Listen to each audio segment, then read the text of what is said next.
Vivre, un concept, une réalité. La notion de la vie et de la mort, probablement le plus grand paradoxe de l'histoire de l'humanité. Nous n'avons pas choisi de vivre. Pourtant, vivre reste un choix. Nous n'avons pas choisi non plus la réalité de la mort. Pourtant, nous y ferons tous face. Nous le savons tous intérieurement que la mort est la chose la plus absurde de toutes. Nous désirons tous vivre. Encore et encore. Vivre pleinement est un désir partagé, bien ancré, et même lorsque le désir se tourne vers la mort, ça reste dans l'optique du désir d'une autre vie, une meilleure vie. Moins douloureuse et moins pénible. Une vie abondante. Ce que nous voulons, c'est vivre.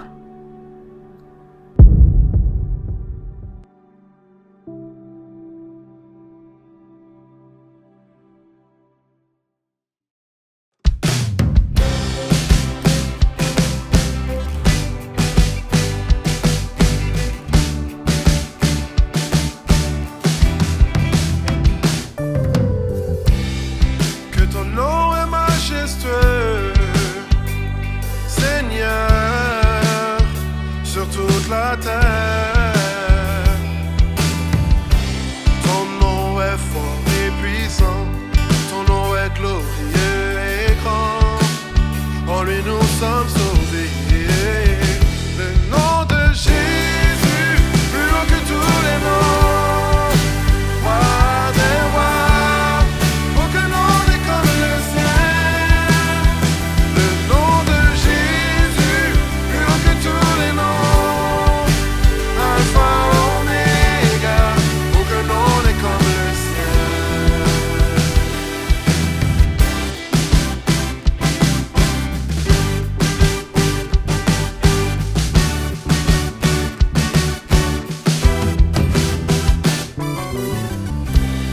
Ton nom est comme un doux parfum, déversé sur mon âme, sur mon âme.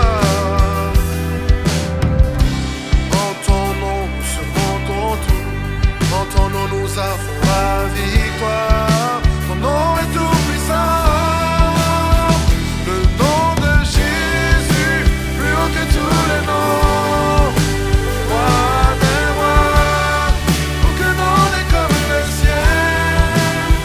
Le nom de Jésus, plus haut que tous les noms, Alpha, Oméga, aucun nom n'est comme le sien. Le nom de Jésus, plus haut que tous les noms, roi des rois, aucun nom n'est comme le sien. Le nom de Jésus, plus haut que tous les noms, Alpha, Oméga, aucun nom n'est comme le sien. Aucun autre Dieu n'a vaincu la mort.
soupir après ta présence.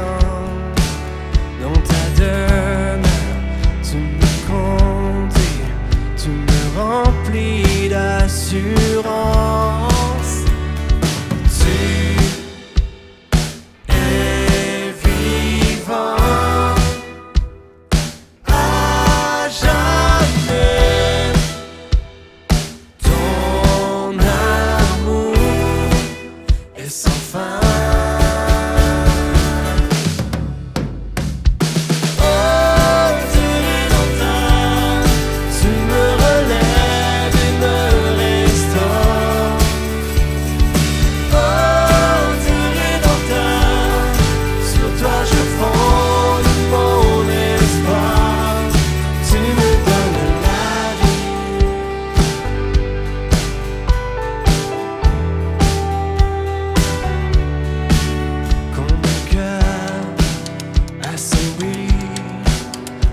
S'éteindre en silence, loin de mes peurs, tu me conduis, tu me remplis d'espérance.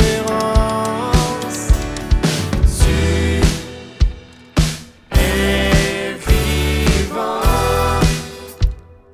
à jamais. Ton amour est sans fin.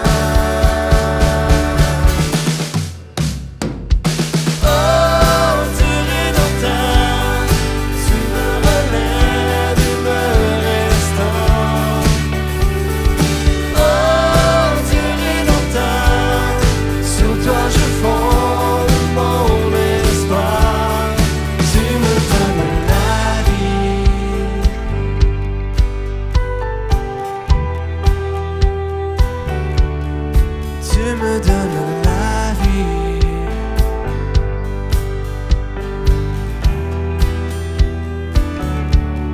Tu me donnes la vie. Mon Dieu, toi seul me suffit. Tu me donnes la vie. Car tu as tout accompli.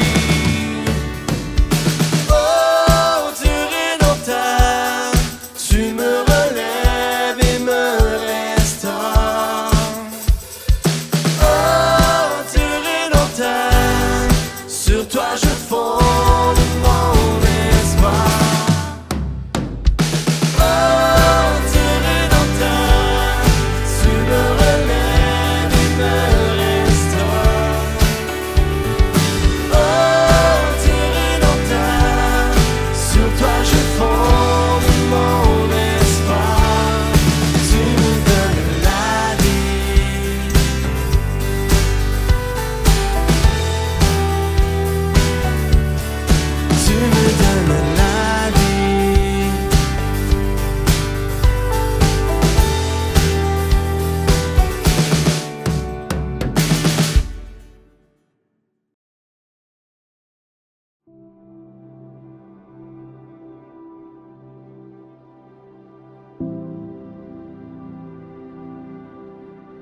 Nous vivons dans une société qui cherche par tous les moyens possibles de repousser, voire même tromper la mort. Des tentatives sans issue. Car dès notre naissance, notre mort est déjà assurée. Chaque jour que nous vivons nous éloigne de notre premier souffle et nous rapproche de notre dernier. Chaque jour que nous vivons, nous mourrons. Nous réalisons qu'il n'y a pas que la mort physique qui nous effraie. Une mort intérieure, une mort psychologique, une mort émotionnelle et relationnelle nous guette. Mais comment vivre entouré de cette mortalité? Le plus grand paradoxe nous étonnera. C'est par la mort et la vie d'un seul que nous pouvons vivre.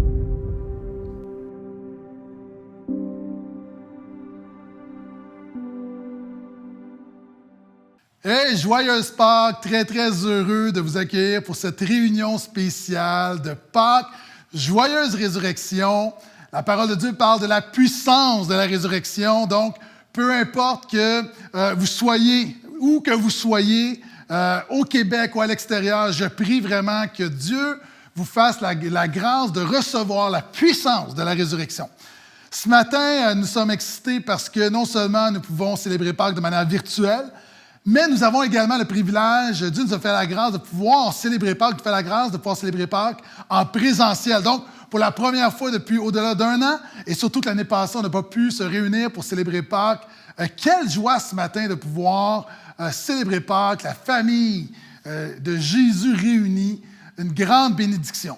Maintenant, en présentiel et en virtuel, nous continuons notre série qui se nomme « Vivre », où on a vu justement comment la vie elle est importante dans la parole de Dieu.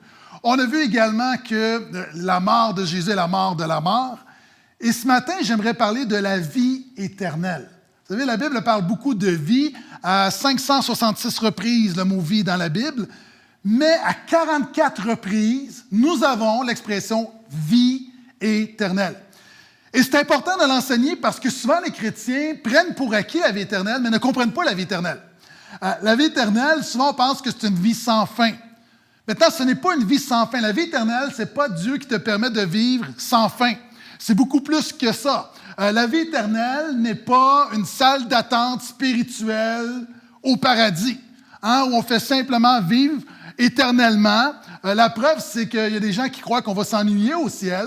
C'est parce que tu n'as pas compris que quand la Bible parle de la vie éternelle, elle parle d'une vie totalement différente de toutes les autres sortes de vie. D'ailleurs, dans la Bible, dans le Nouveau Testament, qui est écrit en grec, il y a 3 mots différents pour 3 types de vie. Il y a premièrement le mot « bios », qui parle de la vie naturelle, duquel on a biologie, donc la vie physique, la vie naturelle. Il y a également le mot « psyché », duquel on a psychologie, qui est la personnalité, l'individualité. Qu'est-ce que tu fais de ta vie? Bios, c'est donner la vie. Psyché, c'est qu'est-ce que tu fais de ta vie, entre autres. Mais lorsqu'on parle de vie éternelle, le 3e mot grec, qui est le mot qu'on retrouve le plus souvent dans le Nouveau Testament, c'est le mot Zoé. Zoé, plusieurs personnes, tu connais des petites Zoé autour de toi, mais ça veut dire littéralement vie. Et ce que Jésus enseigne, c'est que nous avons, l'être humain a la vie naturelle, mais lorsque tu viens à Jésus, il te donne la vie éternelle. Et c'est comme si tu passes d'un modèle monovie à un modèle hybride. C'est-à-dire, il y a la vie biologique à l'intérieur de toi, mais lorsque tu viens à Jésus, il te donne la vie éternelle. Comme les voitures hybrides, quelquefois, tu es en mode essence et tout à coup, tu vas transférer en mode électrique. Jésus dit que par nature, l'être humain fonctionne en mode bios, mais que le chrétien fonctionne maintenant en mode Zoé. Donc, la vie éternelle est une vie vraiment différente de tous les autres types de vie qu'on connaît. Et le titre de mon message ce matin, c'est « Ta vie éternelle est déjà commencée ». En ce jour de Pâques, je veux déclarer « Ta vie éternelle est déjà commencée ». Et souvent, il y a des gens qui ne réalisent pas que leur vie éternelle est commencée. On pense que c'est quelque chose de futur.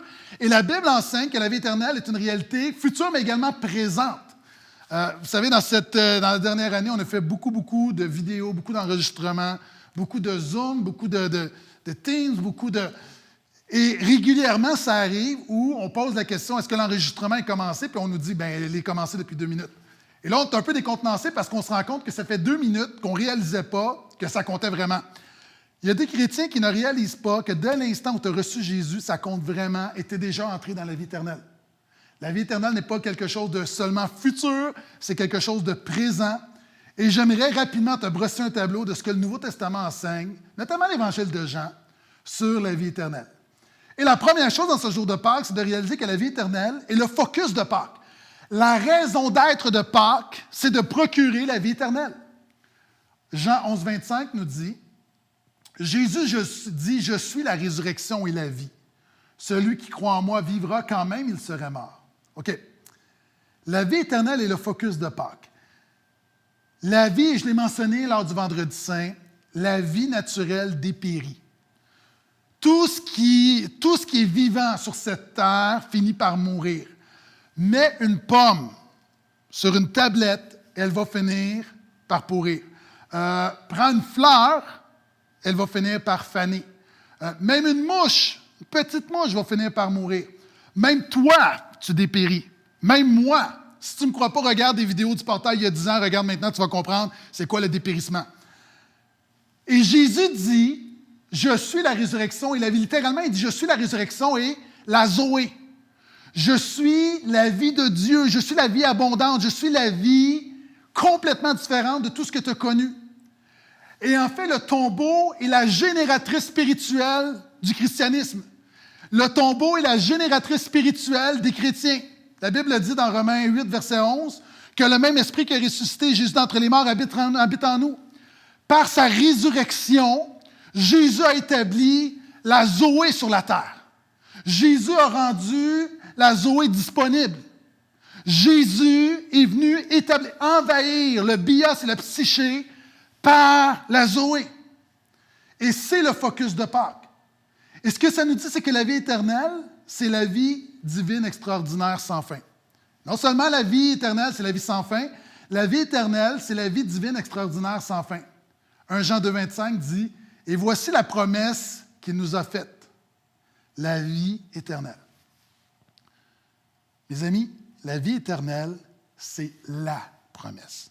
C'est the promise. C'est la promesse. Peu importe, là, c'est the promise of the promise. La promesse de la vie divine. Je mentionnais tout à l'heure, bon, il y a des modèles hybrides. Vous savez, si tu prends une voiture, tu prends une BMW, puis tu prends une Lada, c'est deux voitures qui roulent, ce n'est pas la même qualité. On dit qu'on a la vie, mais quand on reçoit la vie de Jésus, on réalise que tout ce qu'on appelle vie n'a pas la même qualité. Il y a une différence entre le bios et la psyché et la zoé. Il y a une différence entre la vie naturelle et la vie spirituelle. Quand tu reçois la vie de Jésus, tu reçois la vie divine extraordinaire.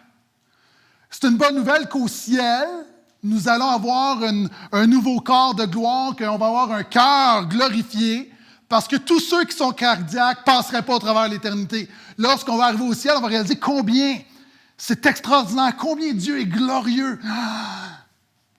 Mais cette vie-là commence maintenant. Et c'est une vie sans fin. Quand on va en vacances, la dernière journée des vacances, c'est toujours une journée où on a un petit down. Hein, on dit ça au Québec, un petit down. Dernière journée de vacances, toujours parce qu'on retourne au travail, puis les vacances sont finies, puis on dit toute bonne chose a une fin. Et l'être humain, il y a quelque chose, on est allergique à la fin des bons moments. Pourquoi? Parce qu'on sait que Dieu a mis dans nos cœurs la pensée de l'éternité, puis on sait que ce que Dieu a créé n'a pas de fin. Et ça, c'est la bonne nouvelle. Alors qu'on va arriver au ciel, on ne va pas se dire, on va en profiter parce que ça ne durera pas. On va pouvoir en profiter tranquillement, prendre le temps, parce que ça va durer éternellement. Une vie divine extraordinaire sans fin. C'est ça, la vie éternelle. Et troisièmement, cette vie éternelle ne se trouve seulement en Jésus. 1 Jean 5, le verset 11 à 12. Et voici ce témoignage. Dieu nous a donné la vie éternelle et cette vie est en son Fils. Dieu nous a donné la vie éternelle, cette vie est en son Fils. Celui qui a le Fils a la vie, celui qui n'a pas le Fils de Dieu n'a pas la vie. La vie éternelle se trouve seulement en Jésus. Alors qu'on se noie, la seule bouée, c'est Jésus. Si on te jette au milieu de l'océan, tu peux être un très bon nageur, tôt ou tard, tu vas finir par te noyer. Tu ne pourras pas nager éternellement. Par tes œuvres, tu ne vas pas t'en sortir. Puis souvent, on a l'impression, et les gens ont l'impression que si je fais des bonnes œuvres, si je ne suis pas si pire, si je suis une bonne personne, la réalité, là, c'est que sur le long terme, tu peux avoir une bonne journée, tu peux avoir une bonne année, tu peux faire des bons coups, mais sur l'ensemble, tu ne passeras pas au travers, tu vas couler. Et la seule chose qui peut te sauver, c'est Jésus. Quand tu es en train de te noyer, quand tu as la bouée, tu as la vie. Si tu n'as pas la bouée, tu n'as pas la vie. Mon ami, quand tu as Jésus, tu as la vie. Si tu n'as pas Jésus, tu n'as pas la vie. Tu peux t'être accroché, t'avoir accroché à des philosophies, à des religions, à des rites, à toutes sortes de choses. Mais tu t'es accroché à quelque chose d'illusoire. La seule bouée, la Bible dit que le seul chemin vers le Père, le seul chemin du salut, c'est Jésus. La vie éternelle se trouve en Jésus seulement. Quatrièmement, non seulement elle se trouve en Jésus, la vie éternelle se trouve dans les paroles de Jésus. Un verset bien connu qui se trouve dans Jean 6, 68. Alors que Jésus enseigne la bonne nouvelle de Jésus, puis les gens trouvent ça dur, parce que Jésus donne un reality check. Jésus dit la vérité, puis pour avoir la bonne nouvelle, il faut comprendre la mauvaise nouvelle. Pour comprendre la vie, tu dois comprendre la mort. Pour comprendre le pardon, tu dois comprendre le péché. Pour comprendre la communion avec Dieu, tu dois comprendre la séparation. Et plusieurs vont le quitter, puis Jésus va dire aux disciples, « Et vous, vous ne voulez pas quitter? » Simon-Pierre lui répondit, « Seigneur, à qui irions-nous sur les paroles de la vie éternelle? » Mon ami, Jésus a le monopole de la vie éternelle. Jésus est le seul dans la business de la vie éternelle. Jésus est le seul qui a la vie éternelle. Tu peux passer ta vie à chercher, tu vas te rendre compte que le seul qui a la vie éternelle, c'est Jésus. Jésus a le monopole. C'est pourquoi lorsqu'on a des coups durs, lorsqu'on a des doutes, lorsqu'on a des épreuves, peut-être que pendant un temps, on peut considérer s'éloigner puis vivre notre vie sans Dieu, mais on réalise à quel autre irions-nous qu'à toi? Tu as les paroles de la vie éternelle. La vie éternelle est la seule option pour satisfaire l'âme assoiffée. Jean 4, versets 13 à 14, voici ce que Jésus va dire à la Samaritaine. Jésus lui répondit, « Quiconque boit de cette eau aura encore soif, mais celui qui boira de l'eau que je lui donnerai n'aura jamais soif. Et l'eau que je lui donnerai deviendra en lui une source de vie qui jaillira jusque dans la vie éternelle. » À toi qui as soif de vérité, de nouvelle identité, à toi qui as soif d'authenticité, à toi qui as soif de pureté, à toi qui as soif de tranquillité, de solidité, de stabilité, d'équité, d'unité, d'éternité. La seule personne qui peut étancher ta soif, c'est Jésus, en te donnant la vie éternelle. Je ne sais pas pour ta maison, mais chez nous, on a ce qu'on appelle une pompe. On a une pompe qui est dans le sous-sol, qui, lorsque il y a beaucoup d'eau, la pompe va prendre l'eau qui est sous la maison et autour de la fondation de la maison et va l'envoyer dans le fossé.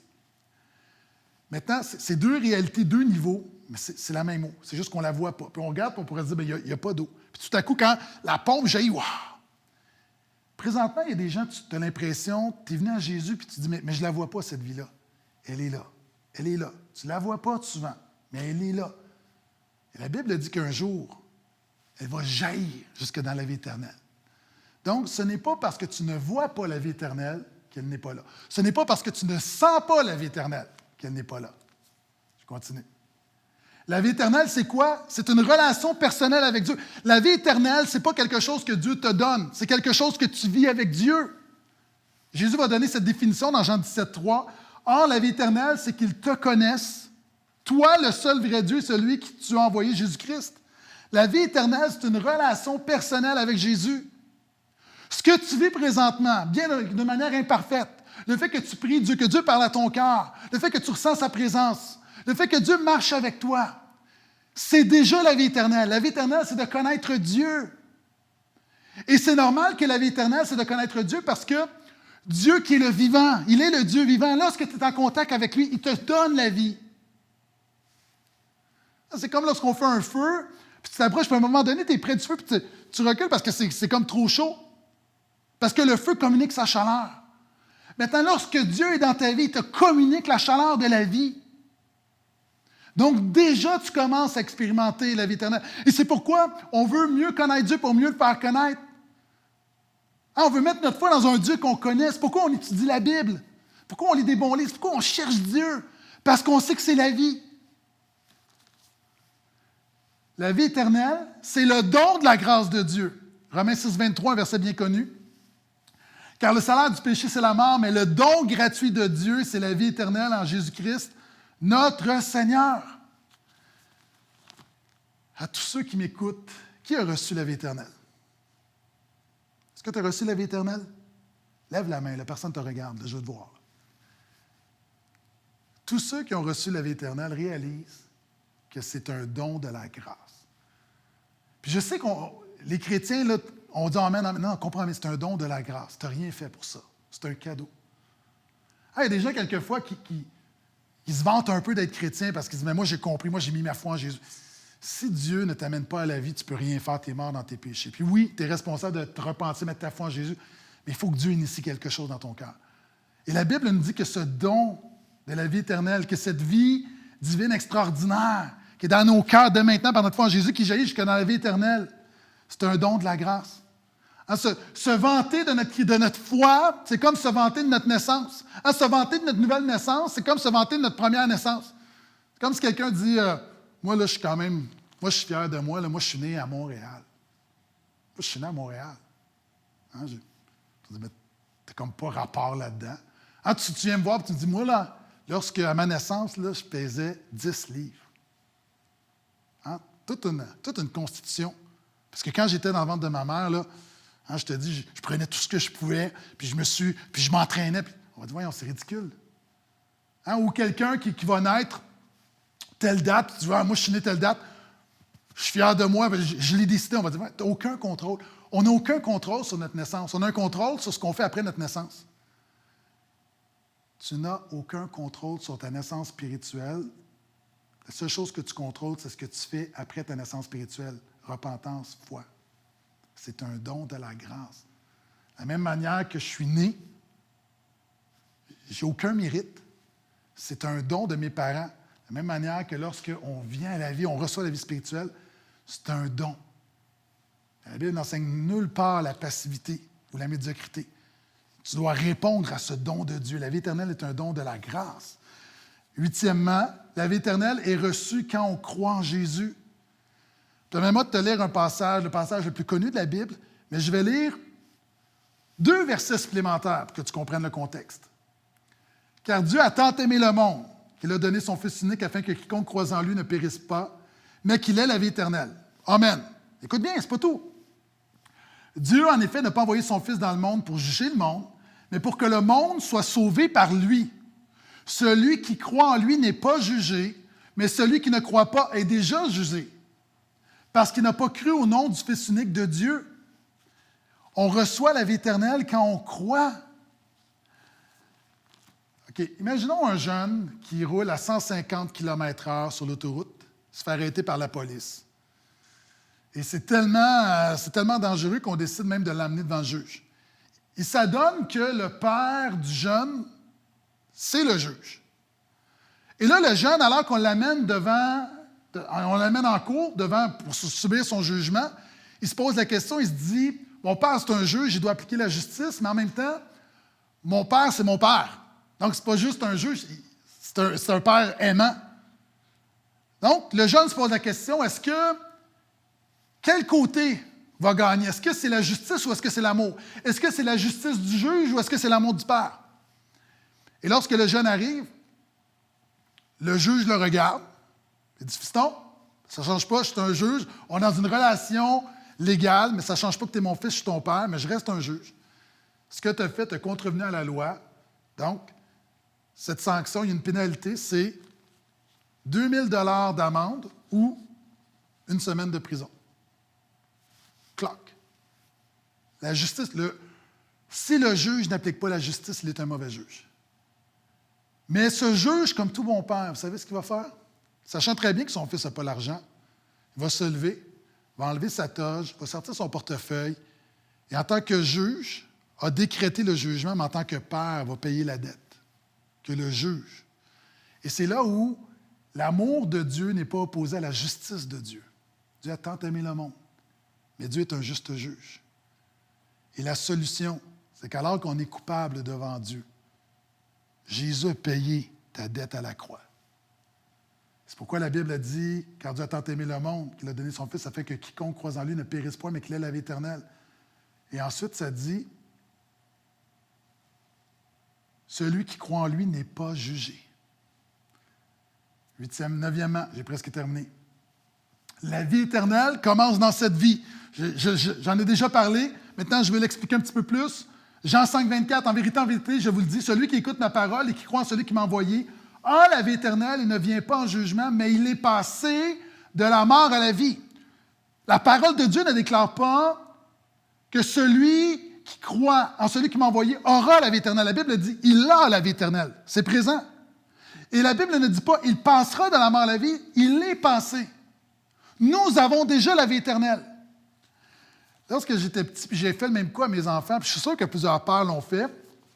Lorsque je me souviens, j'avais 4-5 ans, mon père, on lavait la voiture, puis je lavais la voiture avec mon père, puis à un moment donné, avec le boyau d'arrosage, mon père, il me dit, « Ah, il y a un problème, le boyau ne fonctionne plus. » Puis il dit, « Faudrait que tu regardes, c'est quoi le problème? » Puis là, je voyais bien qu'à un moment donné, il ne fonctionnait plus, il fonctionne, puis vous connaissez, hein, c'est qu'en fait, mon père tenait le boyau comme ça, puis lorsque je regarde, relâche le boyau, puis j'ai les jambes plein visage.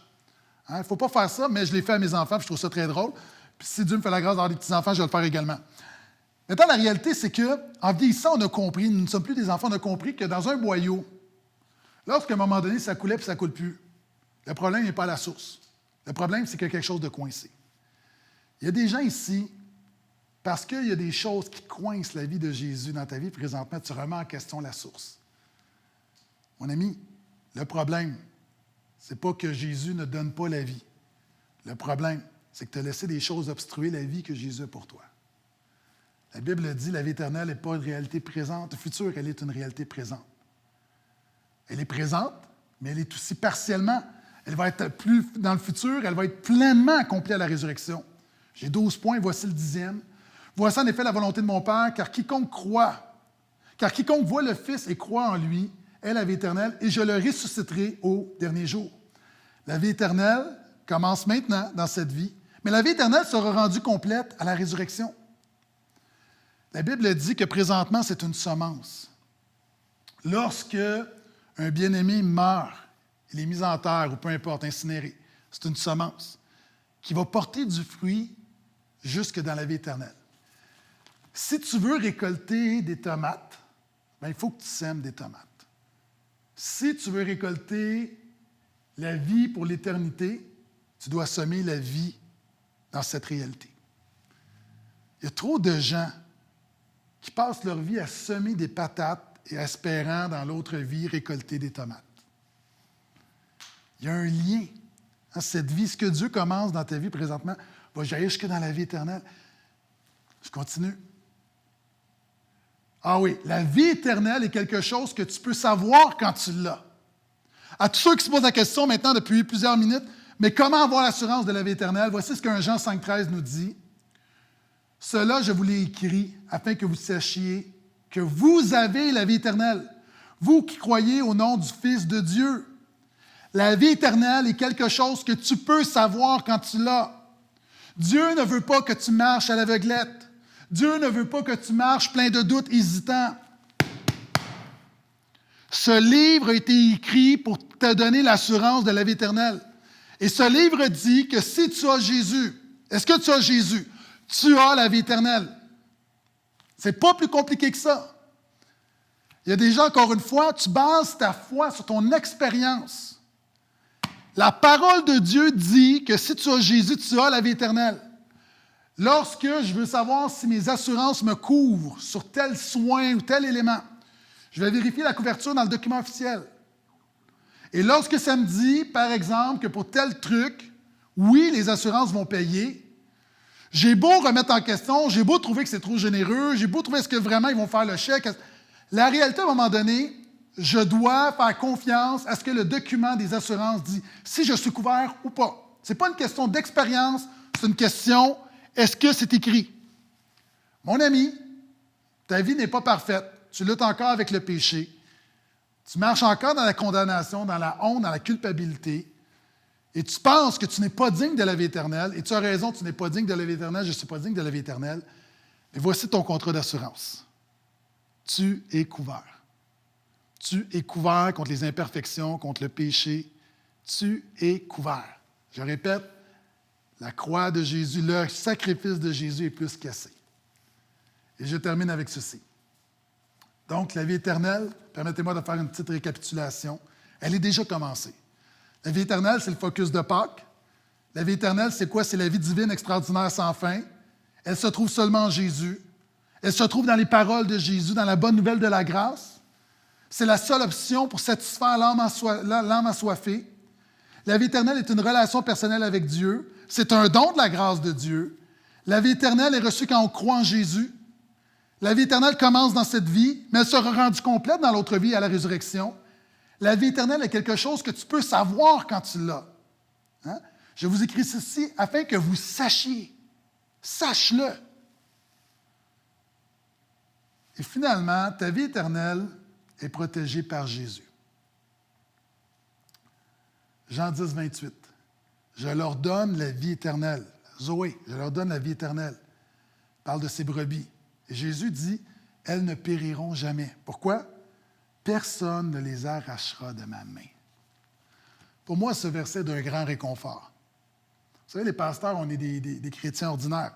Hein? C'est juste qu'on est plus visible, puis on a fait le ministère, mais pour moi, c'est un grand réconfort. Il y a eu différentes saisons dans ma vie. J'ai aussi eu des doutes, puis le doute fait partie de la foi. Maintenant, le doute, à un moment donné, t'amène, tu ne laisses pas le doute remettre ta foi en question. Tu laisses ta foi remettre tes doutes en question. Et à un moment donné, je vais vous poser la question, est-ce que j'en fais assez? Est-ce que je suis un assez bon chrétien? Est-ce que je suis...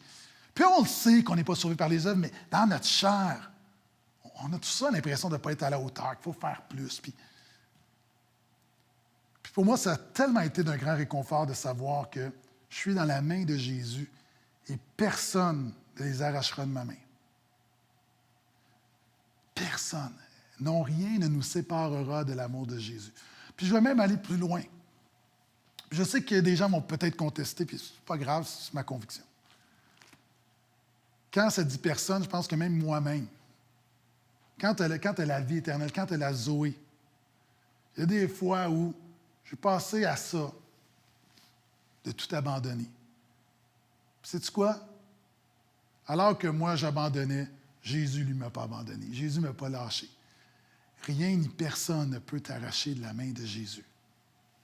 Donc, frères, sœurs, ce jour de Pâques, ce que tu as besoin, ce n'est pas d'une délivrance. Tu n'as pas besoin d'une bénédiction, tu n'as pas besoin d'une révélation. Ce que tu as besoin, c'est la vie éternelle. Tu as besoin d'expérimenter maintenant la vie éternelle. C'est pour ça que Jésus est venu. C'est la raison d'être de Pâques.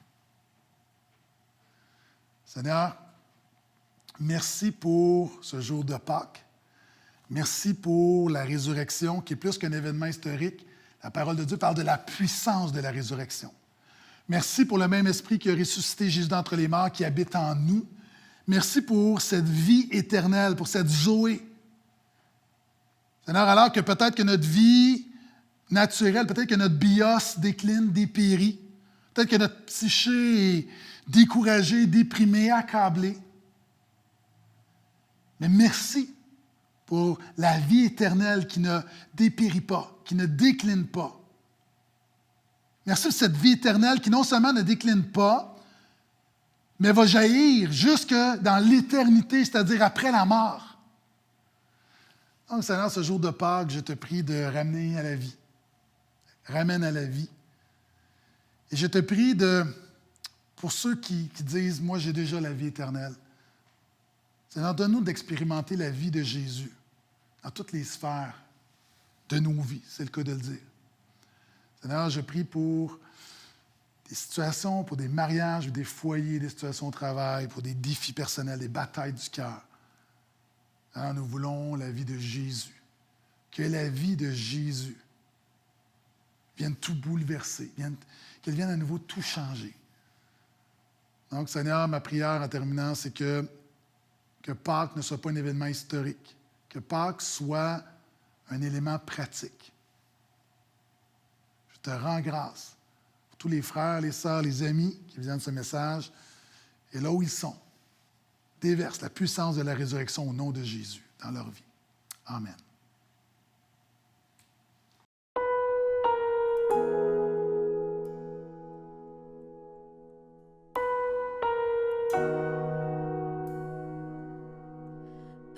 Ce qu'il vit, je n'ai rien à craindre, mes lendemains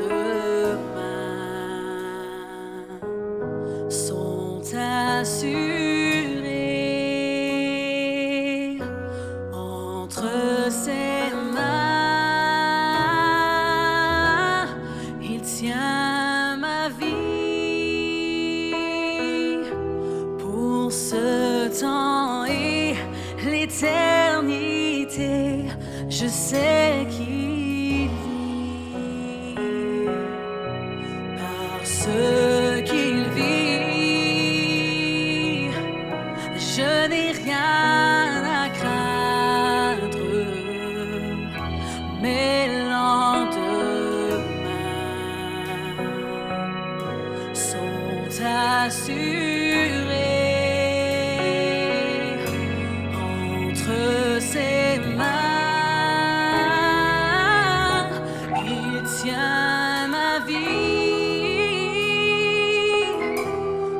Pour ce temps et l'éternité, je sais qu'il vit.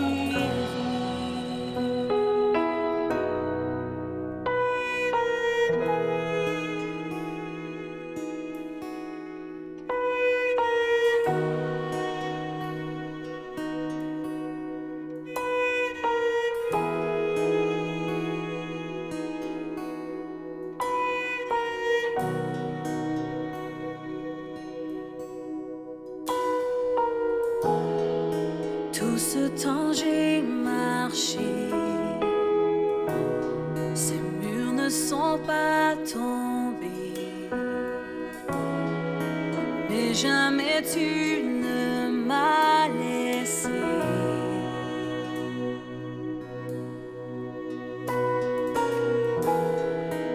Oh Dieu, j'attends de voir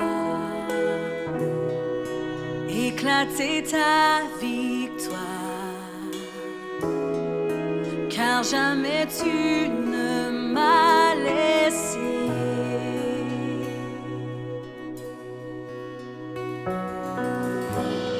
Ta promesse est vraie et ta fidélité durera jamais. Gardé par ta main, conduit sur ton chemin, tu ne faillis jamais. Tu ne faillis jamais.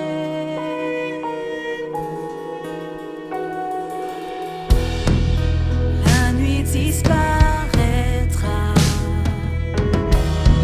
ta parole s'accomplira. Mon cœur chantera tes louanges.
c'est vrai, et ta fidélité durera jamais.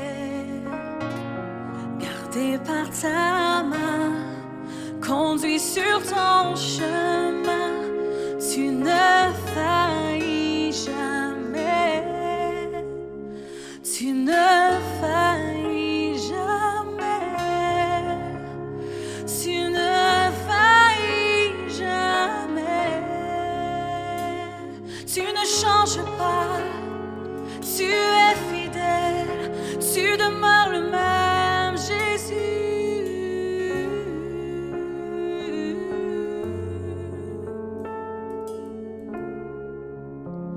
Tu ne faillis jamais.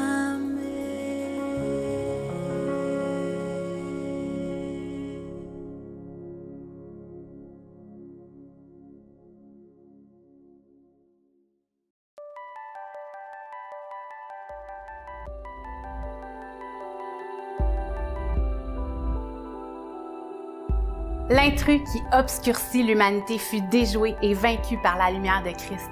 Une lumière qui nous appelle à briller en retour en reflétant ses rayons débordants d'amour et de grâce. Une lumière qui nous appelle à vivre.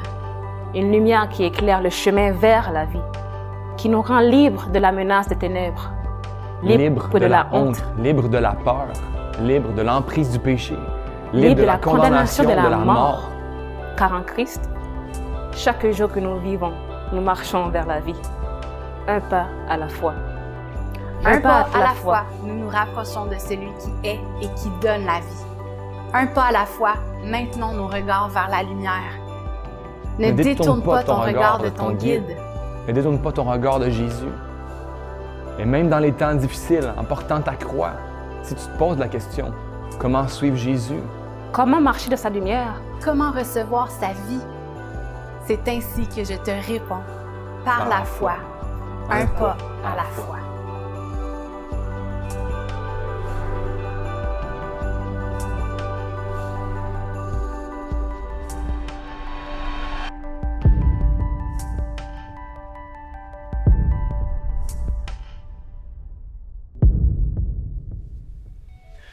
Comment suivre Jésus, comment recevoir sa vie simplement par la foi.